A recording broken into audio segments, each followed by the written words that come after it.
Dream real job में आप सभी का स्वागत है मेरे दोस्त। आज आइए समीकरणों का अनुपात पढ़ते हैं क्लास 10th के लिए 3.1। लेकिन ये आपका रेलवे एसएससी बैंकिंग के लिए भी बहुत इंपॉर्टेंट रखता है, क्योंकि इससे जो बनने वाले क्वेश्चन से बहुत ही लाजवाब बनते हैं। देखिए आप इसके बारे में समझाते हैं। जो समीकरणों का अनुपात है कैसे रहेगा, देखिए दो समीकरण दिया रहता है, जैसे 2x + 3y = 5 और आपका 4x + 6y = 7। ऐसा क्वेश्चन दिया रहता है। इसको मानते हैं समीकरण 1 और समीकरण 2। इसमें जो आपका गुणांक रहता है ना, x में जो गुणांक है, y में जो गुणांक है, एक और जो यहाँ अंक है ना, उसी को हम लोग बोलते हैं गुणांक। देखिए गुणांक किसको बोलते हैं, इसके बारे में समझाते हैं।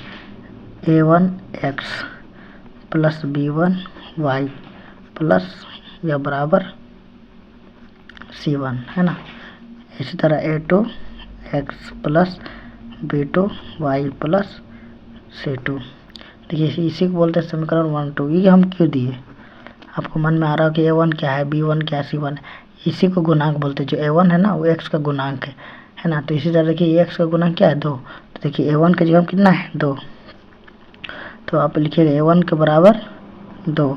इसी तरह b1 बराबर 3 और इसी तरह c1 बराबर 5। ठीक है। इसी तरह देखिए a2 बराबर 4, b2 बराबर 6 और c2 बराबर 7। ये हम क्यों बता रहे हैं कि x के ऊपर 2 अगर हम ये नहीं लिखते हैं तो आपको कन्फ्यूजन होता है कि ये कहाँ से आई है। तो जो a1 है ना, ये x का गुणांक है, वही a का जो गुणांक है उसी को जो यहाँ पे अंक रहेगा उसी का a1 का मान होगा। ठीक है। उसी तरह b1 का मान होगा, इस तरह c1 का मान होगा। ये आपको इसलिए बता रहे हैं क्योंकि अभी इसी के बारे में पढ़ने वाले हैं।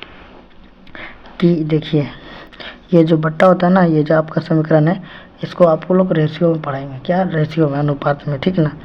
इसका 3 फार्मूला होता है। ठीक है, याद रखिएगा। तो पहला अनुपात देते हैं,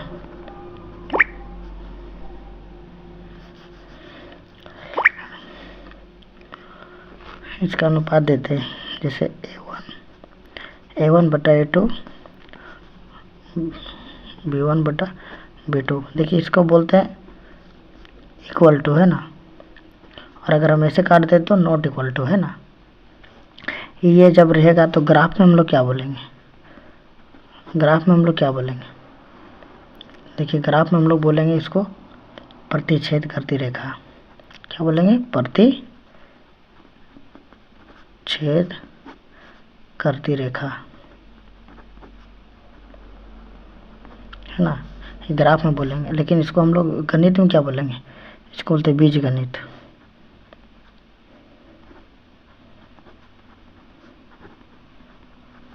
बीज गणित में क्या बोलेंगे, तो याद रखिएगा, इसको बोलेंगे केवल एक हल है। क्या बोलेंगे, केवल एक हल है ना। और इसी को एक केवल एक हल को ही हम लोग बोलते हैं अद्वितीय हल है, अद्वितीय हल है। ठीक है। ये आपका एक फॉर्मूला है। ठीक है। इसी तरह दूसरा फॉर्मूला देखिए, अगर लिखा रहेगा कि a1 बटा a2 इक्वल टू b1 बटा b2 इक्वल टू c1 बटा c2। ये अगर तीनों बराबर रहे तो क्या होगा, है ना। देखिए जब ये तीनों बराबर है तो क्या होगा, जब ये तीनों बराबर रहेगा तो आपका होगा समपाती रेखा। क्या होगा, समपाती। देखिए समपाती रेखा को कैसे बोलते हैं, देखिए जब एक रेखा है और इसी में दूसरा रेखा चला जाए, है ना, उसको बोलते हैं हम लोग समपाती रेखा। जो एक रेखा है उसी में दूसरा रेखा चला जाए, ठीक है, उसको बोलते हैं हम लोग समपाती रेखा। ठीक है। इसी को हम लोग गणित में क्या बोलते हैं, बीज गणित में इसको बोलते हैं अपरिमित रूप से अन्य हल। क्या बोलेंगे, अपरिमित रूप से अनेकाल है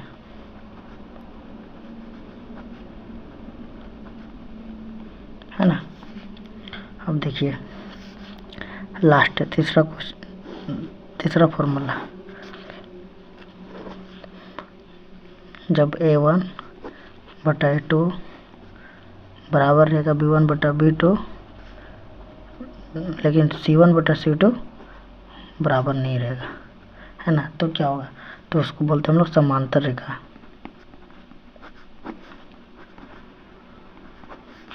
है ना। और इसको बीजगणित में क्या बोलते हैं, कोई हल नहीं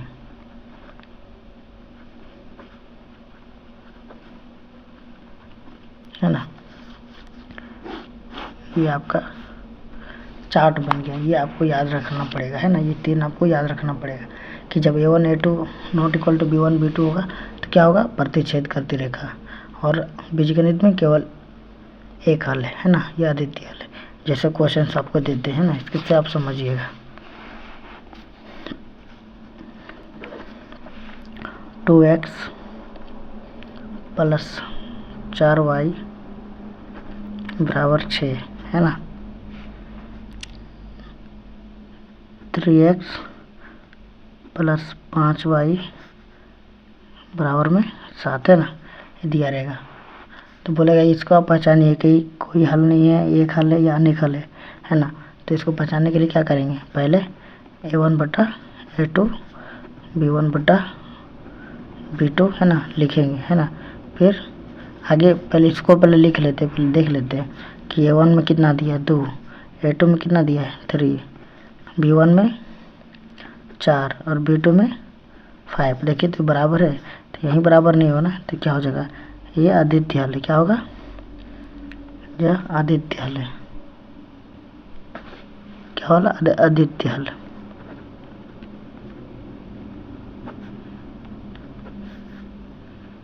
है ना। क्या है, ये अद्वितीय हल है, ठीक है। अब देखिए इसी तरह से दूसरा क्वेश्चन समीकरण देगा, 4x प्लस 6y बराबर 8, ठीक है। ये दूसरा दिया रहेगा 8x प्लस 12y बराबर 16, है ना। तो बोलेगा क्या, कौन सा समीकरण बताइए।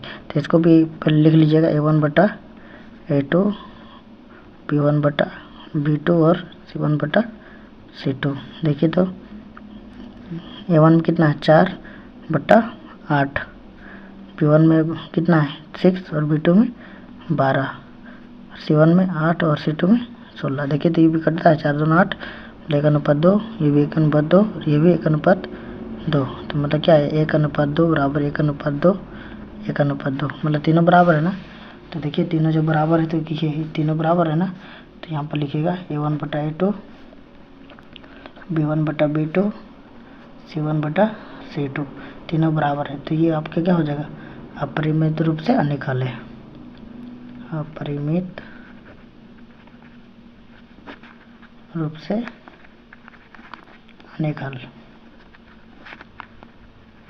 है ना। इसी तरह से तीसरा समीकरण हम आपको बता रहे कि ऐसा देगा तो आप कैसे पहचानिएगा, ठीक है। क्वेश्चंस दे रहे हैं, आप समझिएगा, इसको आप प्रैक्टिस कीजिएगा, ठीक है। इसी तरह से तीसरा देगा समीकरण 4x प्लस 7y बराबर 7, है ना। दूसरा देगा 2x प्लस 14y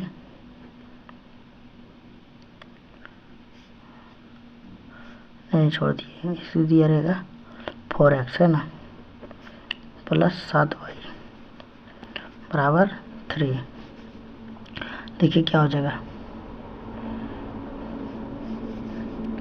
A1 बटा A2 B1 बटा B2 और C1 बटा C2,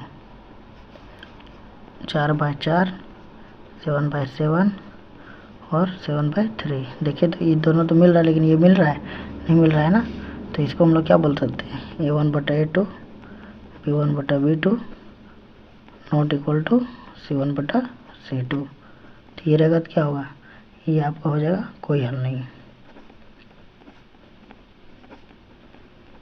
और ग्राफ में समांतर रेखा है ना, ग्राफ और ये तो हम ये बताए, आप ग्राफ में भी इसी तरह से लिखिएगा, है ना। उसका भी ये दोनों ही, अगर कोई हल नहीं है मतलब उसका ग्राफ में होगा समांतर रेखा है, अपरिमित रूप से अलग आने का है, तो इसका मतलब क्या हो जाएगा, समपाती रेखा, समपाती रेखा। जिसका कोई हल नहीं रहेगा ये कौन सा होगा, ये आपका प्रतिच्छेद रेखा, प्रतिच्छेद रेखा। ठीक है, आप एक क्वेश्चन दिया रहेगा एग्जाम में, है ना, उसको समझिएगा।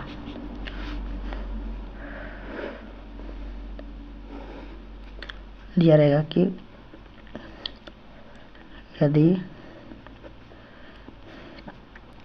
4x + 6y है ना बराबर 5 और 3x + ky बराबर 4 है,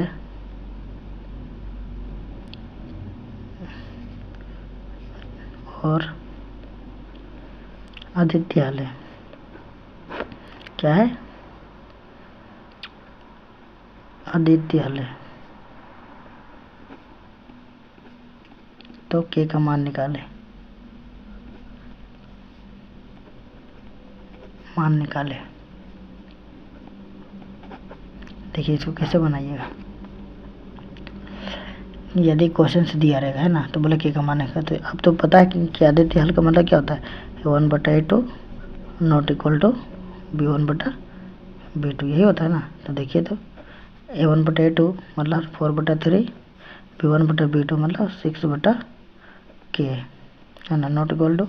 अब देखिए समीकरण कोना कोनी बना कर दीजिए, तो क्या हो जाएगा, 4k बराबर 6×18, तो भी नॉट इक्वल टू लिखिए, के बराबर नॉट इक्वल टू, है ना, ये कटता है तो काट लीजिए, 2 बार में 9 बार में मतलब 9/2 हो जाएगा आपका आंसर। ठीक है, ये भी क्वेश्चन बहुत इंपॉर्टेंट है ना, हम तो आपको एक बना के दिखा रहे हैं, इस तरह से क्वेश्चन एग्जाम में बहुत सारा देता है, इसको आप समझिएगा। ठीक है, और बनाइएगा। अगर क्लास आपको अच्छा लगे तो लाइक कमेंट शेयर कीजिएगा, और नहीं होता है सब्सक्राइब कर लीजिएगा। जय हिंद, जय भारत।